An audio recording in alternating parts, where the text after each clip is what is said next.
Greetings from Jakarta, distinguished guests, ladies and gentlemen, members of the audience. Welcome back to the conference on Towards Open and Inclusive Regionalism. This conference is hosted by the Center for Strategic and International Studies, CSIS Indonesia, in cooperation with the National Graduate Institute for Policy Studies, GRIPS Japan, and the Rajaratnam School of International Studies, Singapore. For participants joining us today at Zoom, I would also like to take this opportunity to remind everyone that we can access the English-Japanese interpretation feature in the right corner of the application. Now, without further ado, we will now begin today's first session moderated by Melissa Conley-Tyler on Sustainable Development Goals. Ms. Melissa Conley-Tyler holds decades of experience in Australian foreign policy, including as National Executive Director of the Australian Institute of International Affairs, Director of Diplomacy at Asia Link and Research Fellow or Associate in the Asia Institute. Melissa has extensive experience establishing and sustaining Australia-Asia engagement through dialogues involving government officials and academics and media and business. Melissa, the floor is yours. Thank you very much. And thank you to all of the organisers from CSIS, from GRIPS and RSIS.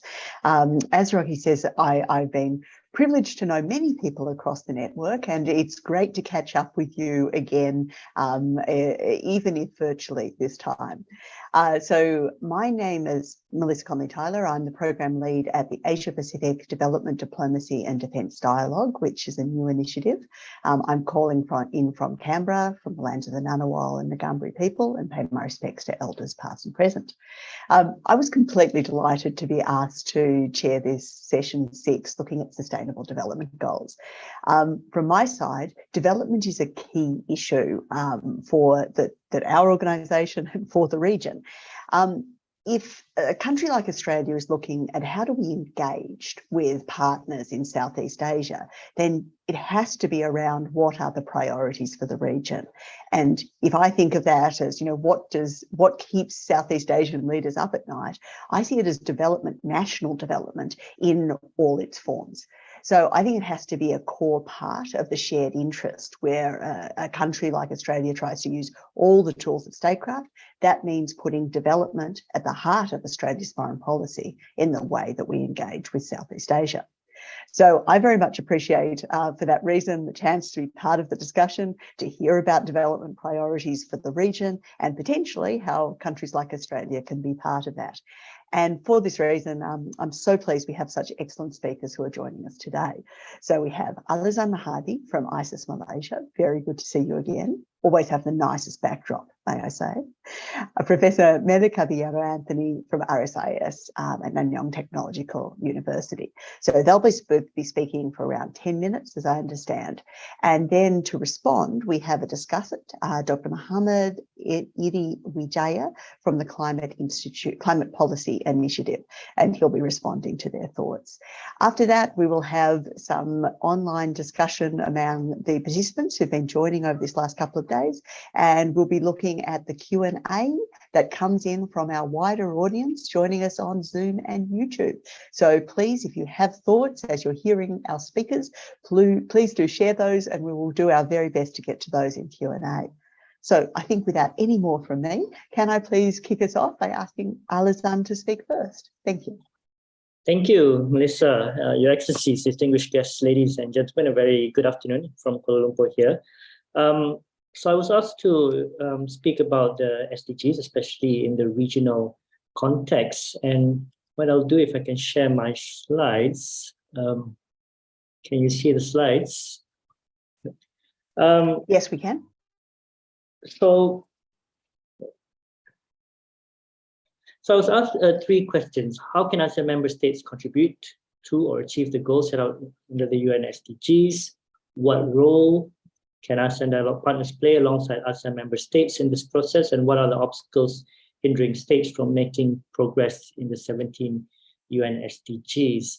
But before we get to those questions, I think it's worthwhile to just really think about what the SDGs is, and perhaps more importantly, what it isn't. Now, the SDGs is not a convention, it is not a treaty, it is not legally binding. So it's very different from the Paris Agreement, it's very different from the Montreal Protocol, and so on. It has no compliance mechanisms. And if you compare with rulemaking regimes, where rulemaking regimes, they formulate behavioral prescriptions, SDGs, they articulate aspirations, while rulemaking regimes, they direct attention to compliance. SDGs direct attention to procedures for generating enthusiasms. So it's really about mobilization of support. SDGs, they have, of course, is time bound, which is 2030. So this is also different in case of rulemaking regimes, which is usually there and remain indefinitely. So it's very important to understand this context. I think in many ways it's contested as a governance strategy. How are you going to achieve these goals when there is no compliance mechanism? However, it's very flexible. So when we talk about cooperation in particular, we have to get this in mind. I'm not going to go in detail, but just worthwhile to kind of look back into ASEAN and sustainable development as well, especially institutionally. The focus was not always firstly on environment even, but that came with the focus on environment internationally. Since 1977, there was an environmental program. So a lot of it was about environmental cooperation from the beginning, but that slowly evolved to sustainable development, especially under the ASCC and so on. So it's quite a significant agenda now, and it has evolved over time. So I'm just going to go quickly with some of these slides. So where are we now in terms of ASEAN progress towards the SDGs? Well, in a nutshell, we're not on track. If we look at the 5 Ps, or at least the 3 Ps of SDGs, people, prosperity, and planet, in terms of the people or more the social goals, there has been some improvement, but even these are pre-pandemic indicators, so that probably has been affected as well. Again, under the prosperity goals, most have seen some moderate progress, but what is challenging especially is the environmental goals, which has seen a regression actually. On top of that, even progress doesn't mean goal achievement. So when we talk about whether we are on track, the region is not on track to actually meet the SDGs. So it's a major challenge. In terms of the countries, this is a ranking by the Sustainable Development Solutions Network, SDG chart. So what I would just want to highlight here is that one of the interesting things about the SDGs is that it's not directly in correlation with the economic level of a country, because it cuts across various goals. So here we see Thailand, Vietnam as the highest one, Singapore, Malaysia, Indonesia, Brunei, and so on. Right, so that's just as a start before we get to the questions that I was asked to address. So how can member states contribute to or achieve the goals set out in the SDGs? I think, Melissa, you correctly said one of the key things with the setting that the SDGs has no compliance mechanisms means it's very much country driven. So national development, you're correct, Melissa, is the key here. In that sense, there are many ways that the SDGs member states can implement the SDGs, but they all have to be nationally driven in many ways. And this can be through across the policy cycle. These are just examples. Many countries are doing this, but within Malaysia, across the policy cycle, SDGs is embedded in our 5-year development plans. So now it's the 12 Malaysia plans. It's strongly embedded. So in terms of the planning, policy planning level, it's embedded in that way. In terms of implementation, Malaysia has SDG roadmaps to guide its implementation. In terms of budgeting, we are now in the process of even doing SDGs budget tagging. So all the budgets are tagged towards the SDGs. So this is in terms of budgets and resource allocation. In terms of further going down, incorporation of SDGs is starting to be seen as sectoral strategies and plans, and even at the local level. So we've developed SDGs at the local level. So across the policy cycle, as well as across various levels, there are many ways countries and member states can implement SDGs. One of the key things we've seen in the region and in Malaysia is really localizing the SDGs. And this is another interesting thing. actually about how it's flexible. So it doesn't only mean at the national level. The MDGs was often seen more as a national aggregate achievement, but because the SDGs is a bit more flexible, we are looking also at localization. So one, I would say, innovative structure we did is in the context of Malaysia is bringing in parliamentarians as SDGs champions. Of course, this is just unique in the context of Malaysia. We don't have local elections, and therefore local accountability is a bit more difficult. So we brought in parliamentarians who often are essentially the local champions in Malaysia, and we work across bipartisan, across the government and the opposition towards implementing SDGs at the local constituency level. And localization is quite a strong feature within the region. These are just 3 countries that I've done a quick case study before this comparative analysis. We've got villages SDGs in Indonesia, which implements SDGs in villages, especially the countryside, the rural development side. In Philippines, since there's more of a focus on decentralization, where the local authorities are empowered, they are given a lot of mandate in terms of localizing SDGs. And in Thailand, it's more of a piloting and targeting of various provinces and local governments to implement SDGs. So there's a strong focus on localizing SDGs. I'll just move on quickly now. Another very, maybe a bit boring, but very important part of the SDGs, again, without any compliance mechanisms, the real tool for SDGs is monitoring and reporting. SDGs has its targets and indicators, and there is a process of reporting the voluntary national report to the high-level political forum. So in many ways, this is the, I would say not the most important, but the mechanism that SDGs uses, which is really a reputational mechanism when you report, especially to the high-level political forum. So it's very important for monitoring, and ASEAN in this sense has moved forward quite a lot in terms of setting up the ASEAN Community Statistical System, producing the indicator reports. And from my analysis, most countries have reported the voluntary national reviews at least twice, which is quite good. And many countries are also reporting, again, the local level voluntary local reviews. Right, so the next question is, what role can ASEAN dialogue partners play alongside ASEAN member states? I'd like to focus on 2. We've got 3 here. One is development model and sharing. Again, Melissa, you've already said it, national development, that's the key. Technology sharing, of course, but I think that's more obvious. I'm not going to touch on that, but also finance, trade, and investments. So firstly, in terms of the development model sharing, I think generally speaking, what the SDGs does is it adopts a consistent or one framework that can be adopted by all countries across the world. And with that, you can share your development models, you can do policy learning across countries essentially. And this has been done. For example, the ASEAN SDGs Frontrunner Cities Program, initiative under the ASEAN Working Group on Environmental Sustainable Cities, is funded by the Japan-ASEAN Integration Fund.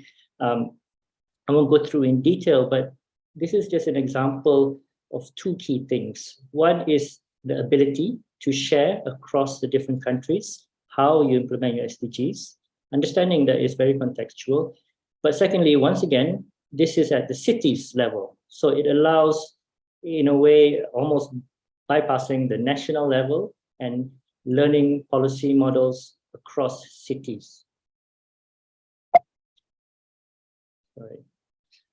But I think what I want to touch on more is the role that ASEAN dialogue partners can play. Really, we all live in a world where the interests are, especially economic interests, will drive decisions. And here, SDGs has a big potential to be where partnerships can be developed through finance, trade, and investments. And again, this is the benefit of SDGs of not being flexible, not being too tied up with the specific rules.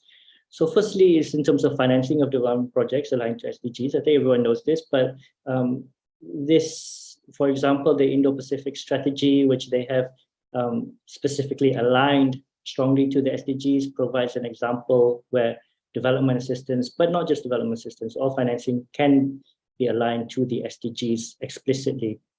Secondly, within the region, I think there's a lot of capacity challenges to meet, especially the international financial institutions compliance criteria. So I think there's a lot of technical support needed to meet these ESG standards across the value chain, and this is something generally that could be supported. Third is to facilitate mobilizing private sector investment in SDGs aligned and green investments. For example, in the context of Malaysia, Malaysia is focusing quite strongly in terms of the finance sector. We released, for example, the SDG Sukuk and related Sukuk, which is a bond and so on. So I think from an international perspective, there needs to be focus in trade missions and so on in really mobilizing finance across countries. Fourth is there's also a trend towards extraterritorial measures such as the carbon border adjustment taxes that will be adopted in the EU. Again, this is a fear within the various countries. I think there's also various due diligence that will be undertaken from the EU, from the US on establishing rules for sustainable trade and procurement and so on. So I think there's a lot of need for countries to be ready in this sense. What do they mean? There's a lot of dialogue that needs to happen before all these extraterritorial measures come into place. And finally, just support of efforts and investments in sectors to build back better, because of course, especially in the developing countries, the prioritization sometimes will not be for more longer term sustainable development challenges. I don't know how I'm doing with time, but I have just 2 more slides. In terms of the obstacles hindering states from making progress, this is the final question. I think they're quite obvious.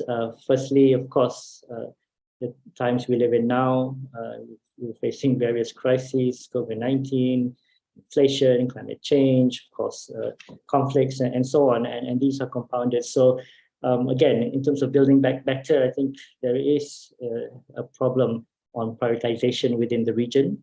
There is a really big risk that, for example, in terms of energy, more carbon intensive ways to generate energy will be prioritized at this moment in time. So this is a very important challenge. Capacity to transition for sustainable development transformation, particularly at the local levels, remain weak. Lack of indigenous technology, including green technology and digital technology within the region, again, remains weak, which requires technology transfer.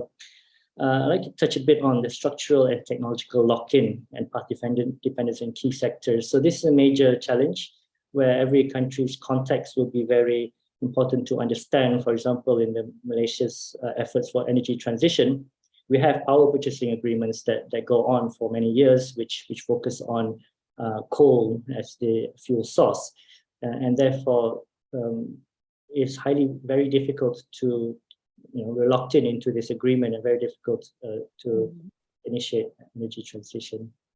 Okay. Incentive structure, especially for long-term development goals, is there's not enough incentives. So efforts such as carbon tax and so on would be a major change. And finally, I think all of us know this, the political economy, not just at the national level, but at local levels, will also be very difficult to change. So I think just my final slide, I'll just jump to my final point there, which is what I just said just now. Sustainable development, the SDGs calls for a transformative agenda, but this transformation requires transition, a slow, perhaps quite a slow transition across various structures, institutions, technology, capacity, and so on. And this requires a lot of collaboration, of course, but also understanding the context of each country and each locality. I'll stop there, Nita. Thank you. Look, thank you. And thank you, Alazan. I think that was very broad ranging and covered so much of the field. From my perspective, as one of the coming from one of the ASEAN Dialogue partners, I really liked the focus on the finance side. We have a new government in Australia, and one of the announcements from our new Minister for International Development in the Pacific is to do a review on development finance institution for Australia, which we haven't traditionally had. So very much looking at the financing of projects, but also that idea of how do you mobilise the private sector in, how do you crowd in more funding. So good to know that that's also a focus from your side. So if I can now turn to our second speaker, to Professor Mele Caballero-Anthony, whose work I have admired for so long and love seeing whenever I get a chance. So over to you, Mele. Thank you, Melissa, and thank you to the organizers for the invitation to join this panel. I'm joining you from wintry Perth, so that explains my sweater. But anyway, I thought I would chime into the discussion and add to what Alizan has mentioned earlier. But unlike Alizan, who was more systematic in addressing the questions that were laid out, what I plan to do in the next few minutes is to focus on three particular SDG goals as they are most relevant now in the region, particularly in light of what has happened. We've just had the pandemic and the global economic crisis. And us in the process of going through where we are with these goals, address some of the key questions on what can be done, right, at the national and at the regional level, and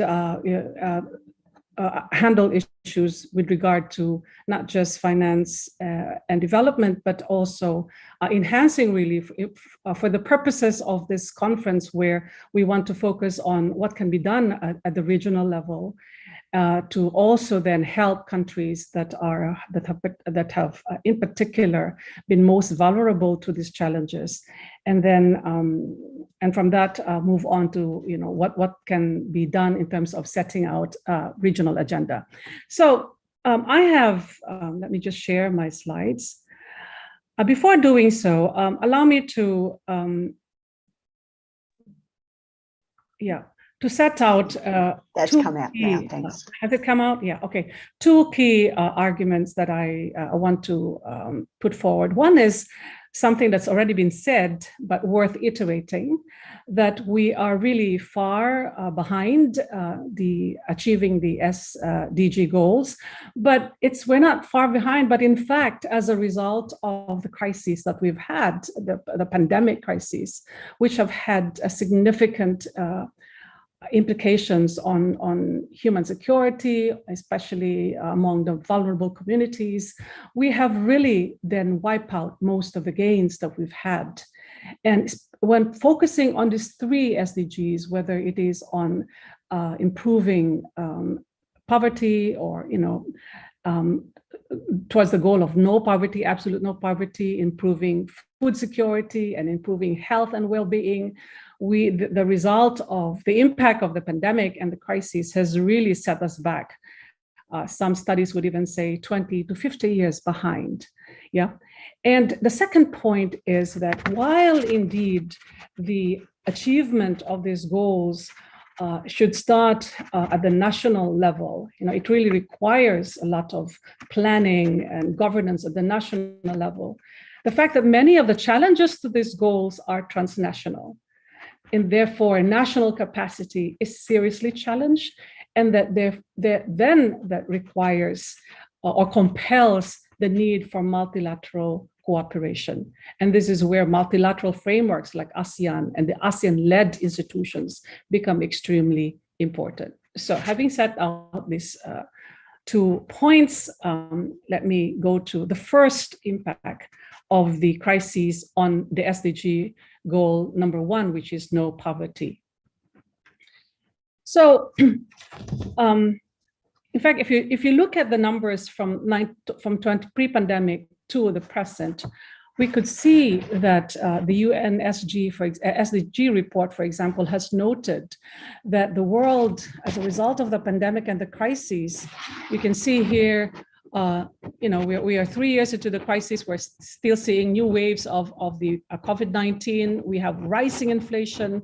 We have supply chain disruptions. We have labor market challenges and policy uncertainties. In light of all this, it has actually resulted in an additional 119 to 124 million people that were pushed back into extreme poverty a year into the crisis, into the pandemic, right? So if you look at figure 1, the number of people that's living on less than $1 a day, $1.9 a day, has increased significantly from 641 million in 2019 to 714 million. And if you look at it from the context of Southeast Asia, the data shows that the share of population that's living below the international poverty line has increased at the end of 2019 to 2020. And this is in spite of the fact that, after 2021, now economies are looking at some kind of recovery. The poverty levels has not really improved significantly, and numbers are still coming up. I believe yesterday you had some discussion on where we are at as far as economic recovery is concerned, and even as we are speaking, the numbers are increasingly getting revised, because we are really still seeing the impact of this crisis of the pandemic. So when there is, of course, when people have been driven to extreme poverty and affecting economic recovery, then it also impacts on a very important basic need, which is SDG number 2, the reduction of food insecurity. SDG number 2 is zero hunger.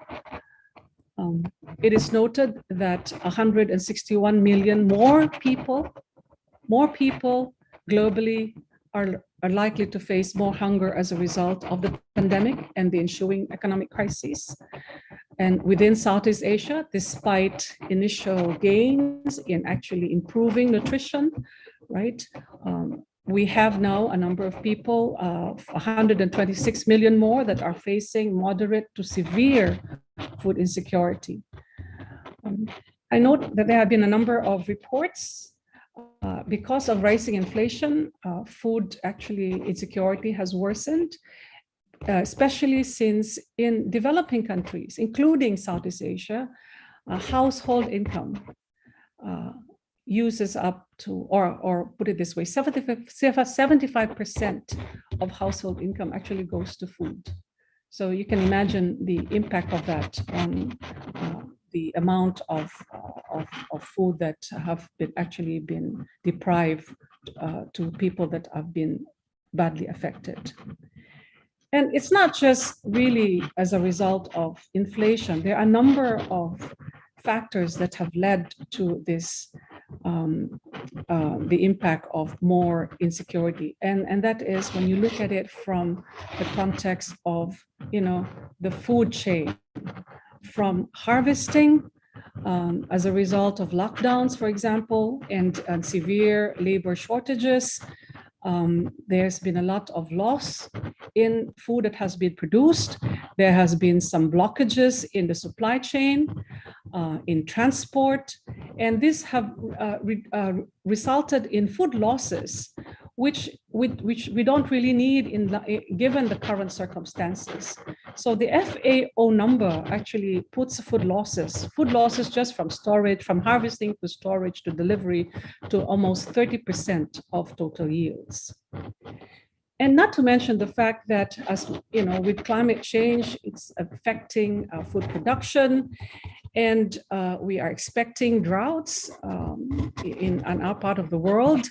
And you also, with droughts, you're expecting more people that have been displaced. The numbers from the humanitarian community has put the number to at least 700 million globally. And again, that numbers will actually rise. And you also have, with that, actually also in the other types of natural disaster that will also continue to increase as a result of a changing climate. And this therefore affects, your fisher folks that are responsible for the sources of nutrition, particularly fish and all other seafood. And all of this, again, these are all compounding impact that will set the world significantly as far as meeting the zero hunger goal of SDGs.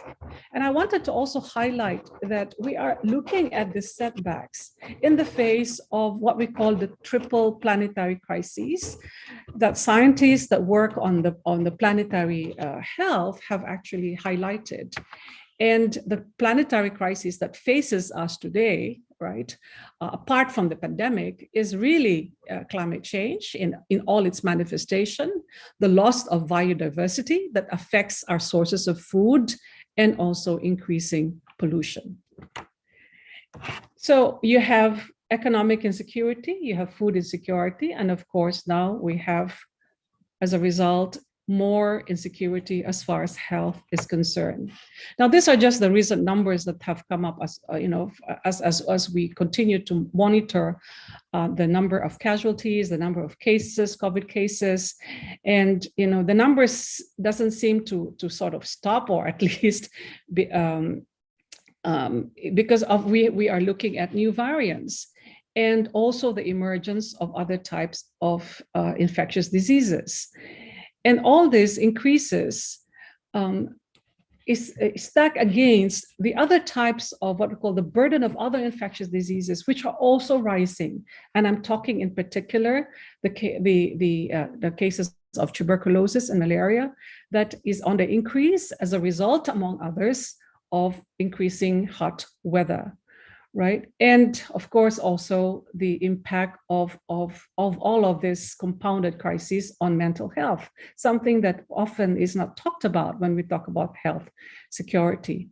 And all of this will have impact also on life expectancy. And given all of these crises, right? So where are we?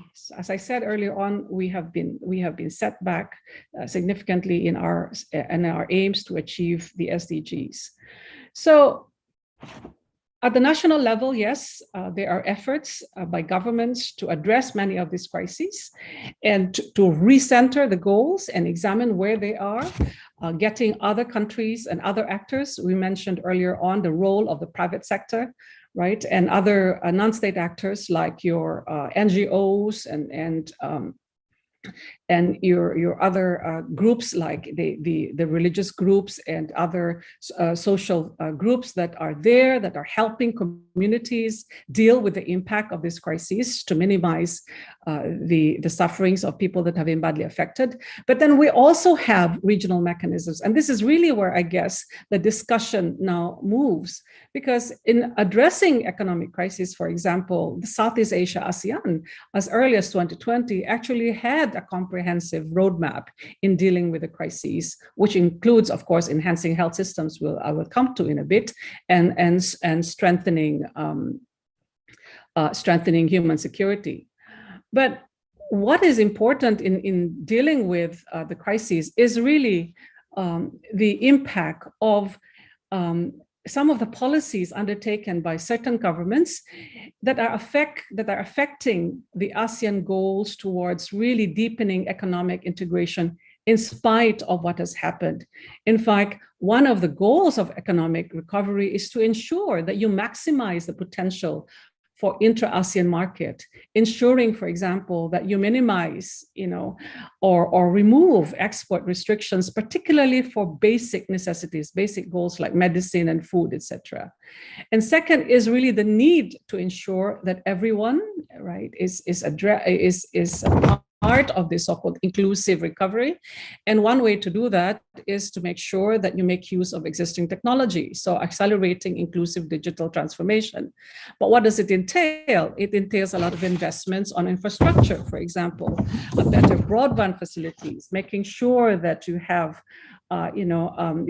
you're able to help your small and medium-sized industries, because they're the ones that also provide for jobs, that they can actually be be plugged into the supply chain, and they're able to access capital that has been made difficult as a result of some of their the businesses that have been closed. So advancing towards a more sustainable and resilient future. And sometimes this word sustainable and resilient future is banded around, but what actually is resilient, right? Is resilient making sure that your people, especially your workforce, are able to bounce back. And how do they bounce back? It means ensuring that they have the right skills. So there are some countries like Singapore, for example, that are focusing a lot of efforts. It's providing a lot of support in reskilling tools so that they're able to weather this, when they are unemployed and able to get alternative employment. When there is a crisis, when you have the right infrastructure, when you have strengthened, for example, your health systems, or when there's a natural disaster, where you make sure that your infrastructure are actually resilient. Infrastructure is actually resilient to weather extreme weather events.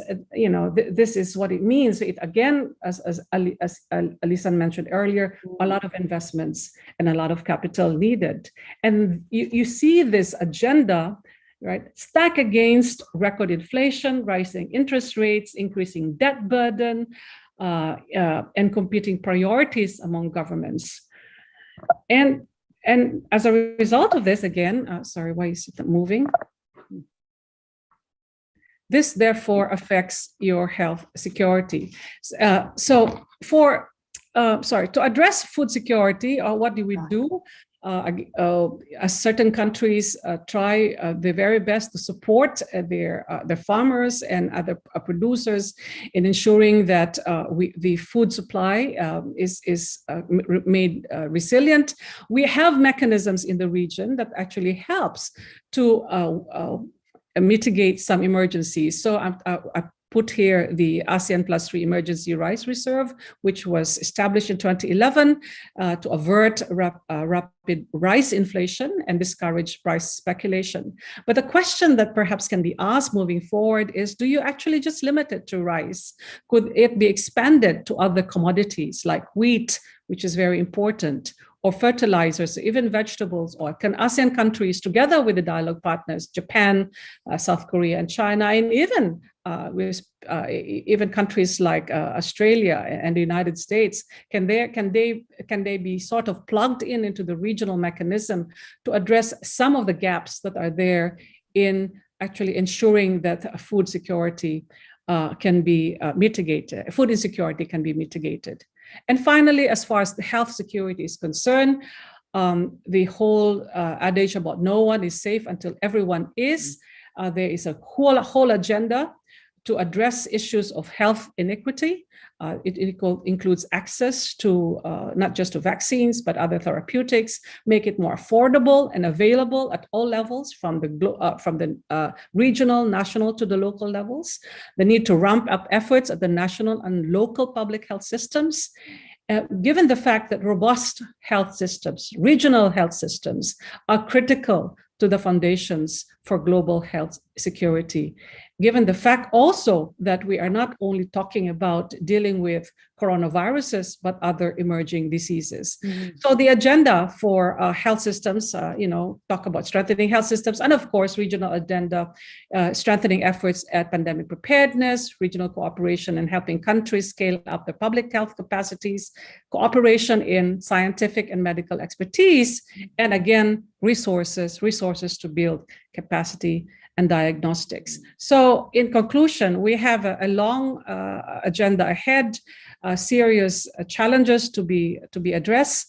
But I want to reiterate again the second point that I've said, that since countries, particularly developing countries at the national level, will face a lot of obstacles in meeting SDG goals, then regional and cooperation has become even more important.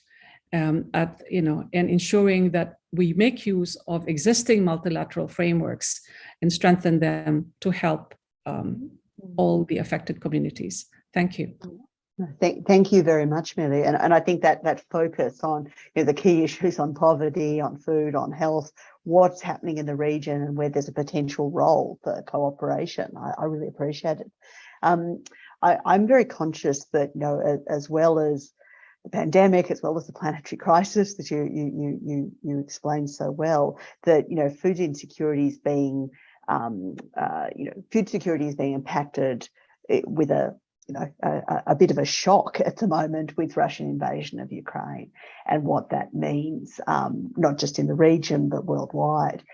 So AP4D is housed at the Australian Council for International Development, and there's a real focus at the moment on pushing the Australian government to focus more on food insecurity issues worldwide and what we can do there. And I hope in that we can build on some of the cooperation I think has gone very well during the pandemic, where, you know, though Australian vaccines have had, I think, an important effect in a number of countries, and that broader sense of how can we build, you know, and enhance health systems.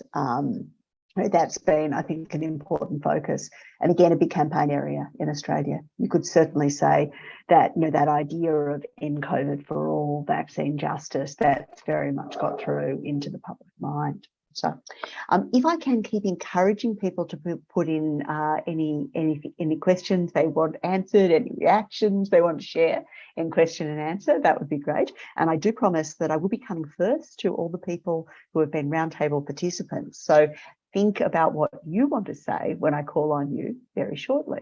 So if I can now go to Pak Iri, please, if you'd like to give some reaction to what you've heard today. Yeah, thank you so much, Melissa. Very interesting presentation from two respective speakers. I'm really concerned about the highlight that professors Melly said about the impact of the COVID-19 pandemic, and also we know recently the impact of the war between Russia and also Ukraine.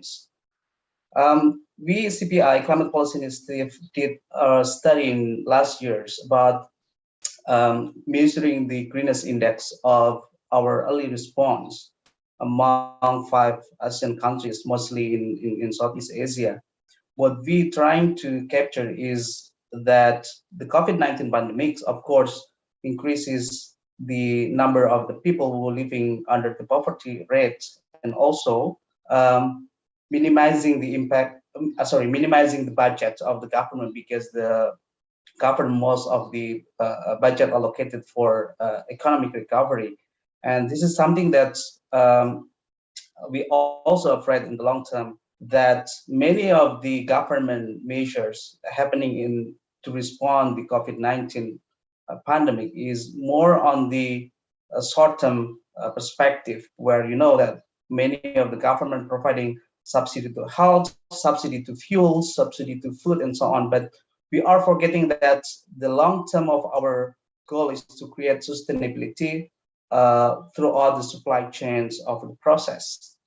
And this is something that we also trying to voice about what we call it as the green recovery, where the government is not only focused on the short term, but also reallocating the budget for the recovery efforts, but also in the same time looking at the futures, meaning that this is time for the government to not, you know, when the crisis of the fuel, then the government, many of the Asean government rely on the fossil fuel, and now is the time for the government to think about accelerating the renewable energy development in the country.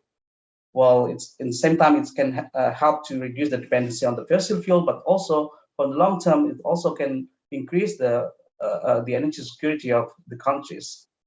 The other thing that I also would like to highlight that many of obstacles that currently happening, and you also, Melissa, put the highlight on the investment, that the finance is really an important aspect when we're talking the 17 goals of the SDGs, where we are in ASEAN member states living on different of the capacity in terms of the human resources, knowledge, cost, capacity, technology, as well as Mr. Alizan highlight that things.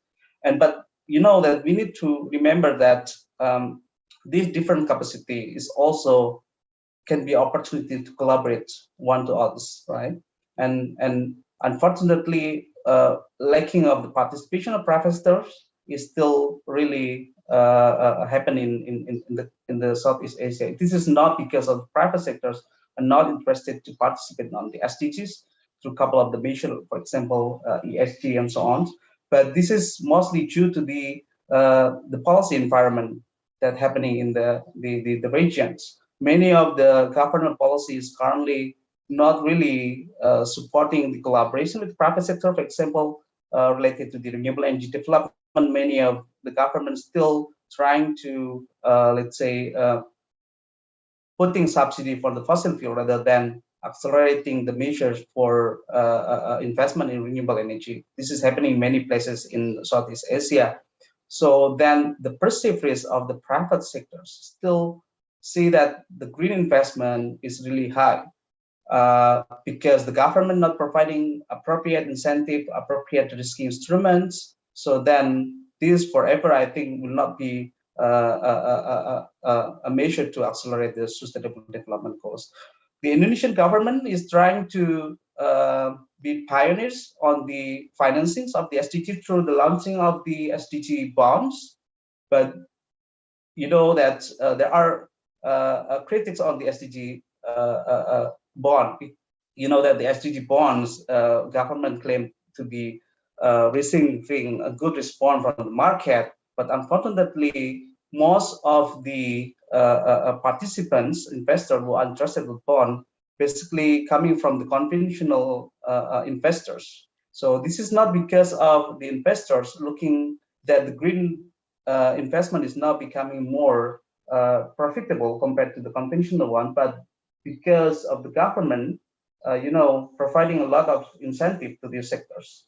So this is one of the measures that we need to have more enabling environment policy to attract the private investors to participate in SDG, because we realize that the capacity of government, as Prof. Meli also highlight, we have limited budget. That therefore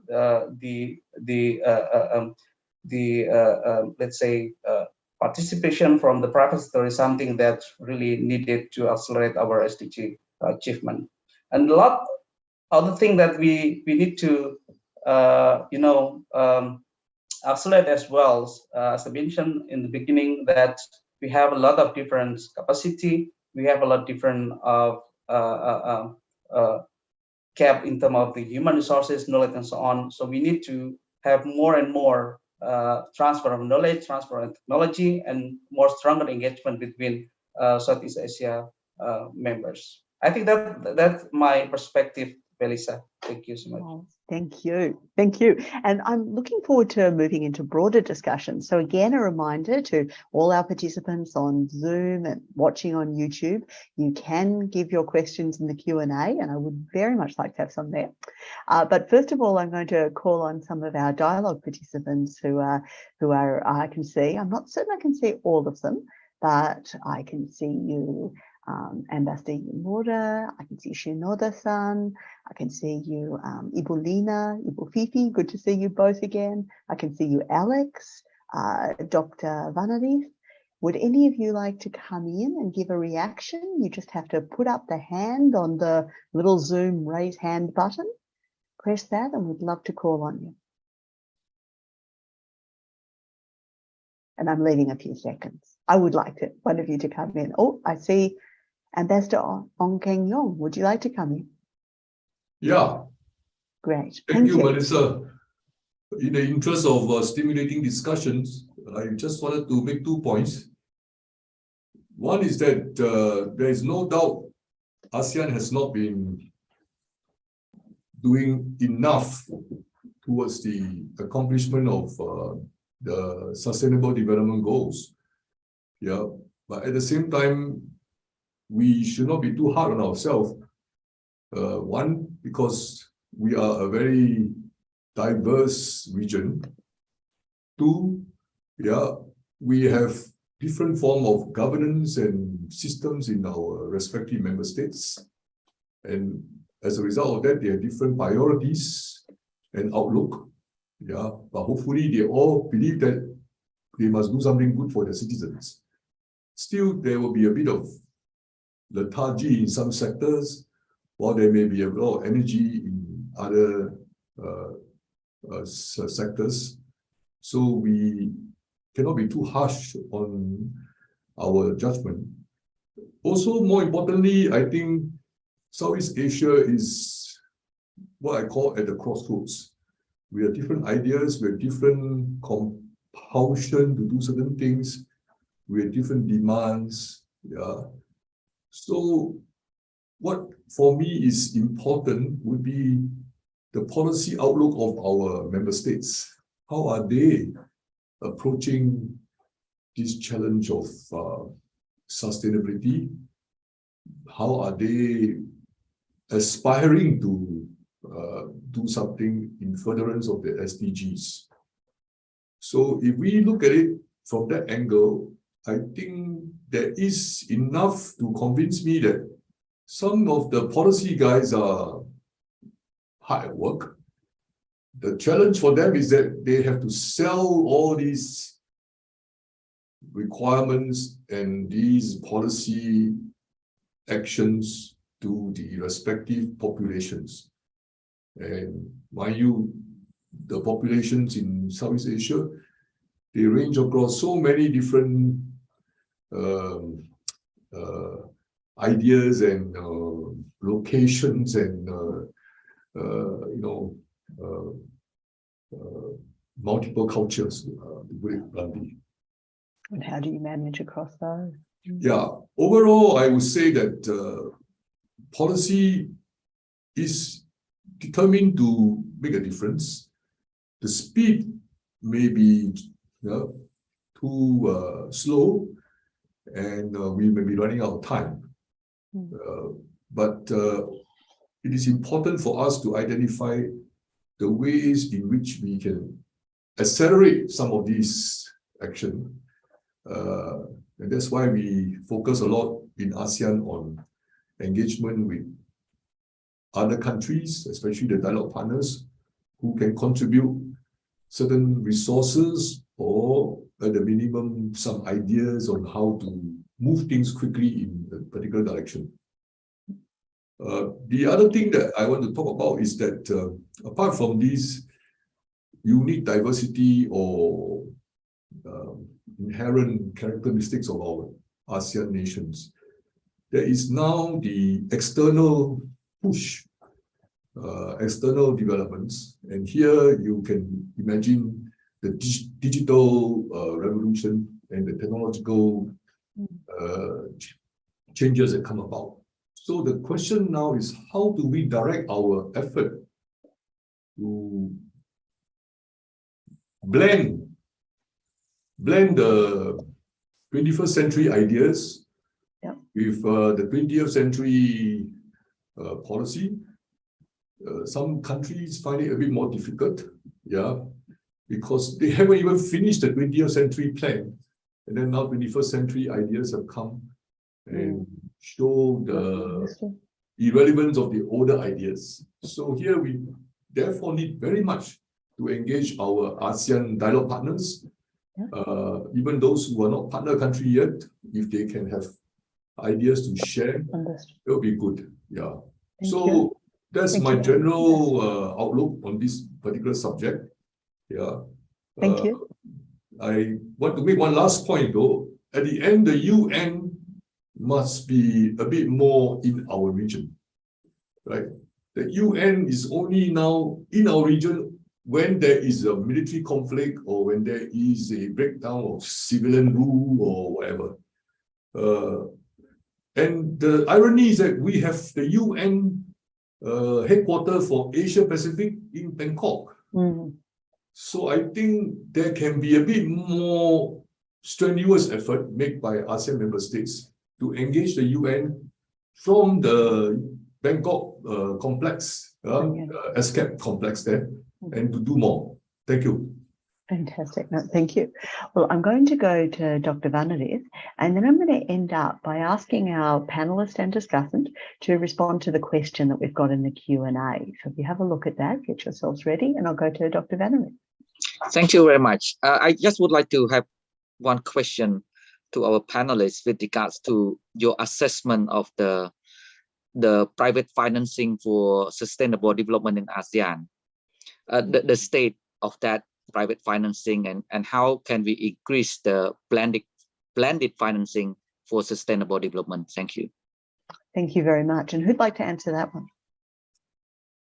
Unmute yourself. So Amazon? I can try, Melissa. Of course, it varies across the different countries in our preparedness in terms of the financial institutions. But as I think Dr. Muhammad Ari also shared in Indonesia, in Malaysia, of course, Singapore as well, there's a lot of focus in terms of going into SDG climate financing and so on. But I can say perhaps more in the context of Malaysia, which I'm very familiar with. There's a lot of interest, similar to what Ambassador Ong was saying just now. There's a lot of interest in terms of policy, even in terms of the governance. The Bank Negara in Malaysia is very proactive in that sense. But the industry is still not ready yet, I would say. There's still a lot of challenges when it comes to details such as taxonomies and details such as even the capacity of the industry itself. So in that sense, it will take a bit of time, but I think there's a lot of commitment within the region to go into financing, especially looking into the blended financing model as well. Thank you. So yes. No, that's great. Well, as I said, what I might do to end up is I might give each of our speakers just, I know it's only a minute each, but I think our question is a very interesting one, is saying, given limited financial resources, ASEAN countries have to think about prioritisation of SDGs. And in the present time, owing to the energy crisis, the Ukraine crisis, how do you think states should prioritise the SDGs today? So that's from Jose Montes Glados from RSIS. So if I can just ask each of you, do you think we can prioritise, and if so, how? So it's a very quick one, but just yes or no, and how would you do it? So I'll start with you, Pak Eri, and then in reverse order, back to Nelly and Abisan. Sorry, can you repeat again, Melissa? So the question is whether there's a need to prioritise among SDGs. Do you think it's even possible? And if so, how would you prioritise? Yeah, I think there are a couple of the, that ASEAN has basic needs, and we need to prioritize a couple of the SDG goals, while also we need to get support from others. A couple of the important aspect, as just Prof. Melly mentioned in SDG number 1, number 2, and number 3.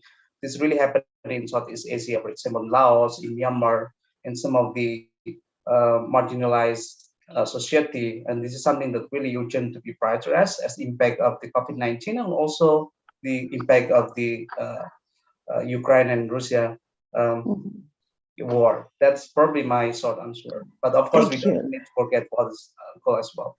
Well, that's the hard thing, isn't it? So what do you think, Melly? What's your view? Well, it's good to prioritize certain things depending on where the country sits. But most of the time, in light of what's happening, governments are very preoccupied with firefighting, whatever is most immediate, right? So at the moment, we have to deal with the consequences of, COVID-19 in terms of its impact on health, on food, on the economic recovery. But one must also bear in mind that these SDGs, are very much interrelated. You deal with the economic crisis, you address food insecurity, you address health, right? You deal with reducing carbon emissions, then you improve the environment, so they're all interrelated.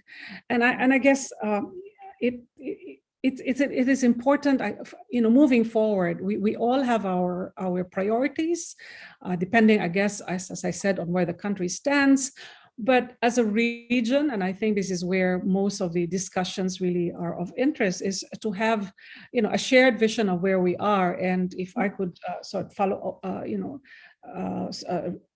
reiterate what Ambassador Ong has said, ASEAN has has its heart in the right place. If you look at all the statements, they're not just statements for statement's sake, but this actually reveals the shared vision of ASEAN and how they want to address these issues, and where they think that dialogue partners can come in, right? So where they can work among themselves and where the dialogue partners can come in. And in this respect, very quickly, in terms of dealing with the pandemic, for example, the contribution by Japan and the US and Australia in the newly established ASEAN Center for Public Health Emergencies and Emerging Diseases is a very good step in the right direction. And more can be done to really get the assistance and the help, the technical expertise. But on the other hand, in terms of resources and getting the private sectors involved, again, the government is a very important driver, because the government sets the policies, and sometimes you need the government they can then urge, follow. the private sector to do more. Right, focus more on increasing their civic responsibilities, or corporate what is the word there that they use? Social responsibility, the CSR, isn't it? Yes. Yeah. So great, fantastic. Well, Alizan, for your 1 minute. I'll be very short because I agree mostly with what's been said, but then very clear about this answer. No, goals should not be prioritized, but they should be seen as Professor Mali was saying, in an interrelated, integrated manner. So every country is different. So in the context of every country, you should see which goals provide the largest multiplier effect. Fantastic. Well, look, and thank you so much. Thank you to Alizan, to Meli, to Iri. That was a fantastic discussion, and I will be taking those messages as to one of the dialogue partners and our development cooperation sector. So I believe I'm now handing back to Ambassador Ong to conclude what looks like it's been a superb couple of days of discussion. Thank you, Ambassador. Oh, thank you, Melissa. Okay, I am at a loss as to what to highlight from our labor of the last 48 hours.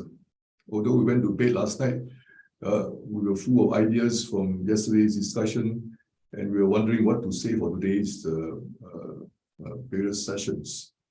But I think overall, the purpose of this get-together, this assembly, is really to talk about how we in our region are striving towards an open and inclusive framework in order to allow us, countries with different ideas, different characteristics, different civilization, to work together. So I benefited from the various sessions. I think they're altogether 6 sessions. And I actually enjoy all the sessions. I like some of the participants because they are representative of the next generation. Some people say I'm not so old, but I am from a different generation. And listening to the younger colleagues from across our regional countries, I feel very encouraged. Each of them have their heart in the right place and their head in a spin, because they are not sure how to go about integrating what they learn from their parents, what they learn in school, which is likely to be 21st century, and what they believe in their own way going forward. But I go back to some basic points. Number one, ASEAN is actually very magnetic. It has a certain mojo, so to speak. A certain magic. Why is it such a quality? Of course, if you read today's economic analysis, people will tell you that ASEAN is a market of over 700 million people, and it will continue to grow in the coming decades to become the fourth largest economy collectively, can even go near to what the European Union is collectively. But actually, more importantly, I think ASEAN is what I call naturally open. Southeast Asia is naturally open. Yeah. ASEAN came in 1967 and organized all the countries of Southeast Asia into this regional body. But generally speaking, yeah, Southeast Asia is a crossroad of civilizations, many different influences, all the big and small voyagers and adventurers. So ASEAN has basically organized the 10 member states into something more long-term and something more adaptable to the geopolitics of the day. And as a result of that, we have turned the naturally open and inclusive ASEAN, let me correct that, turn the naturally open and inclusive Southeast Asia into an open and inclusive ASEAN. So going forward, I feel actually quite encouraged because despite all the shortcomings we have within the ASEAN collective, the two things stand out which encouraged me to think more positively about ASEAN going forward. One is that we are very, what I call, multicultural, multi-layered, and multi-dimensional in Southeast Asia. But ASEAN community building, all the infrastructure and all the hardware and software have basically brought these multi-characteristics into a more organized flow of energy. Yeah, we are still a long way off to achieve the goals that we want for ourselves and what other countries want for us. But the effort made so far has been quite important because we are still peaceful. There is no open warfare between states in our region. But what is more encouraging for me is the second dimension, which is that if you look at what ASEAN and Southeast Asia is all about, everything is in multiple dimensions. We are saying multicultural, multi-layered, multi-directional. But the external players that come into our region tend to be one-dimensional. They are either Western civilizational types, or in recent decades, Chinese civilizational types. One prides itself on being democratic and all things can be done. The other one prides itself in being strong, centrally, and governed with a great deal of certainty and power in the hands of a few people. So this idea of towards an open and inclusive regionalism is ASEAN way of trying to balance this. We in Southeast Asia, we in ASEAN are naturally open, naturally absorbing things that come our way.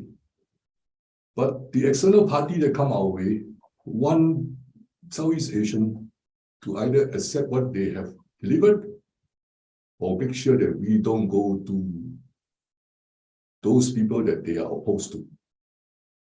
So the AOIP, the ASEAN Outlook on Indo-Pacific, is a formal manifestation of what I just said. We in ASEAN try to make do with what we have. We take the world as it is, as we often stress. And in responding to the Indo-Pacific vision and strategies, or the Asia-Pacific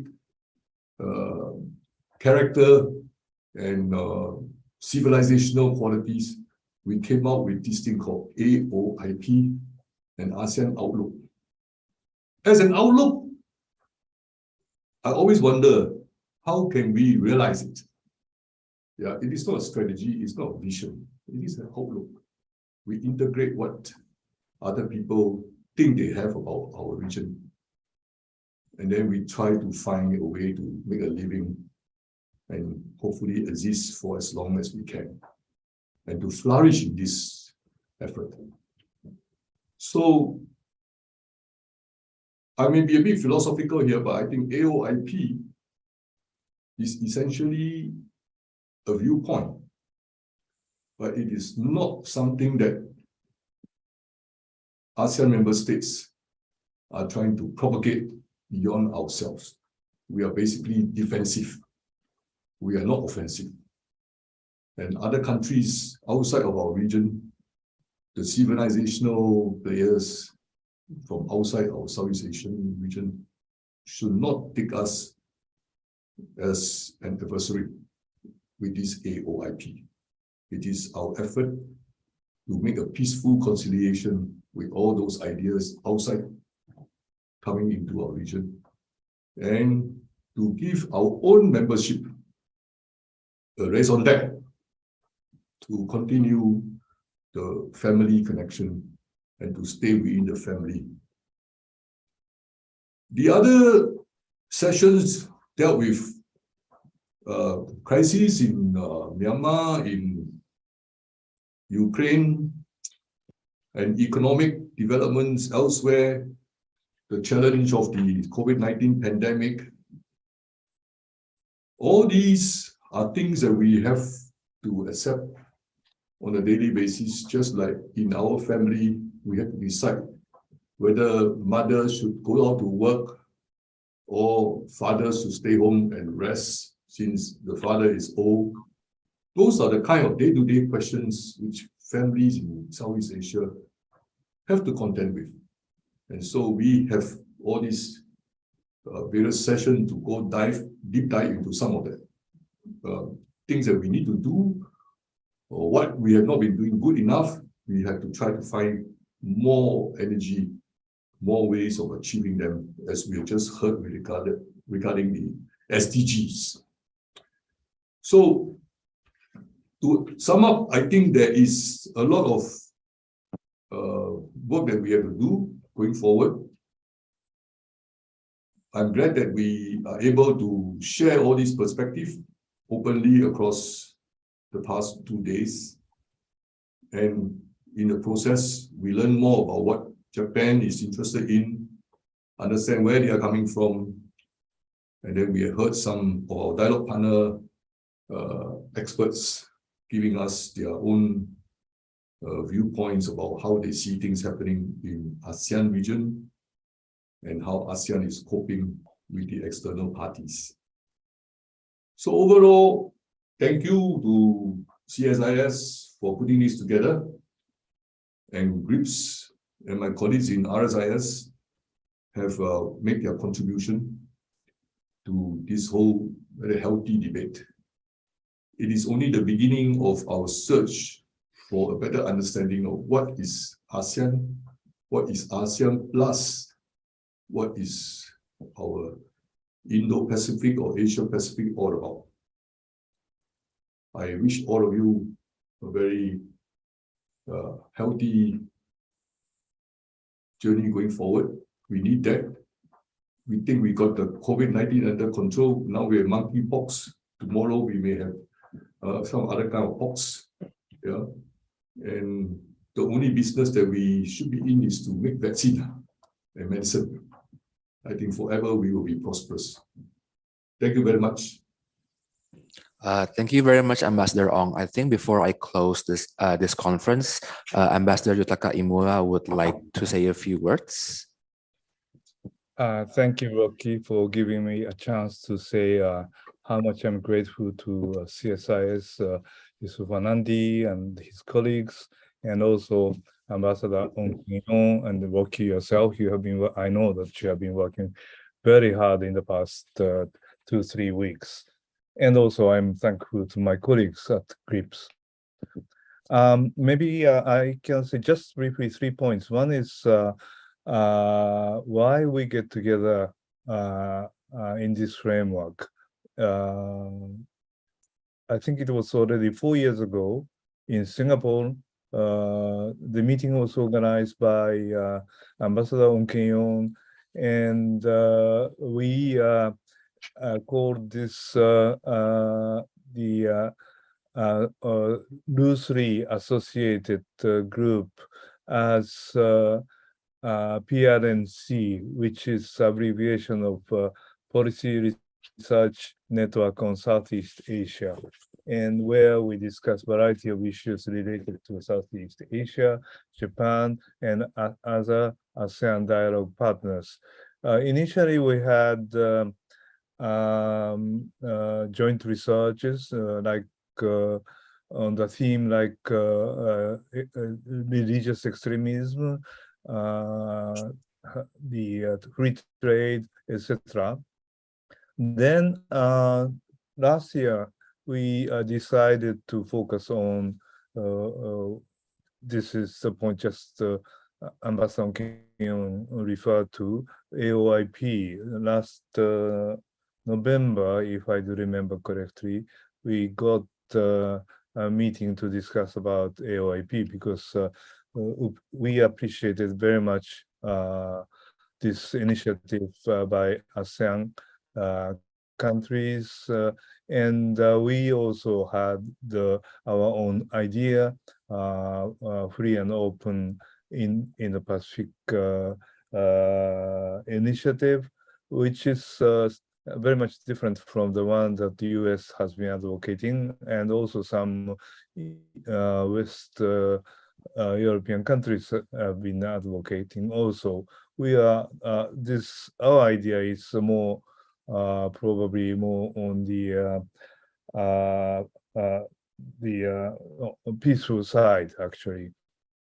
Then, but to be frank with you, last year the meeting was called the meeting on AOIP conference. Then this year we have been discussing about this quite often with Ambassador Keng and Jusuf Wanandi, and we finally decided to drop this time the name AOIP, and we called it open and inclusive regionalism. That was the theme of this time's conference, because I think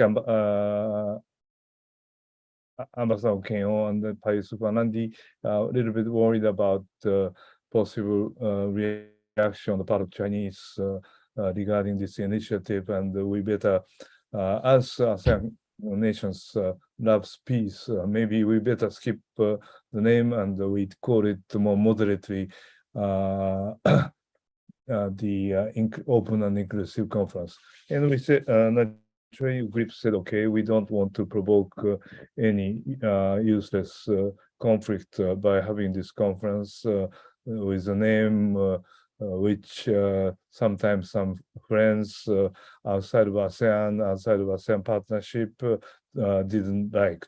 So, but just one day before we had this meeting, President Jokowi visited China, and he's currently in Tokyo, actually. President Jokowi and Chinese President Mr. Xi, apparently, according to joint press statements, they agreed on their possible collaboration between two nations. This time, they went one step further. If you compare with last joint ASEAN-China declaration, which was issued in November last year, that this time they are mentioning that they would promote collaboration of the GDI key areas and AOIP's priority areas contributing to the implementation of the AOIP. Naturally, translation is always tricky. Ambassador Ong wishes to check also with Chinese text, but anyhow, our intention is not provoke any trouble here. Let us what Chinese think about AOIP, and if it wouldn't provoke, we would be very happy to have third conference, which would be on the AOIP initiative. Because this AOIP initiative is attracting so many support from on the part of ASEAN dialogue partners, and I think we should go forward with the idea, and GRIPS is very happy to work with Ambassador Keng and Jusuf Wanandi regarding the AOIP. I'm not obsessed by the AOIP, but AOIP is a very good idea for all of us coming from the countries surrounding the Indian and Pacific Oceans. This is particularly important to work together with us for the peace and prosperity, because now European continent, because of Ukraine war, we still don't know what would be the future of security architecture in the European continent. I think this is going to be a very difficult process that Europeans should have to go. And I think now we probably working together peacefully and for the prosperity of the people surrounding Indian Ocean. Probably we can work eventually, hopefully, we can work together with Europeans to make European continent, future of European continent peaceful, and making coexistence between Russians and West Europeans or the Western countries peaceful. So I stop here. Thank you very much for all the organizations done by our colleagues in RSIS and CSIS. And also thank you very much for those participating this conference, giving very, very constructive ideas on the 6 topics that we dealt with. And I'm sure that the outcome of this discussion that we had would contribute to eventually, when we can proceed with the implementation of AOIP concept, I think that would be very helpful for organizing better the AOIP. Thank you very much.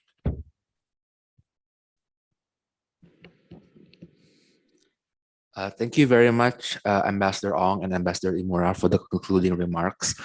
Distinguished guests, ladies and gentlemen, members of the audience, we have finally come to the end of the conference towards open and inclusive regionalism. On behalf of CSIS and GRIPS and RSIS, allow me to give my deepest appreciation for your participation and attendance. Thank you and stay healthy. Thank you very much.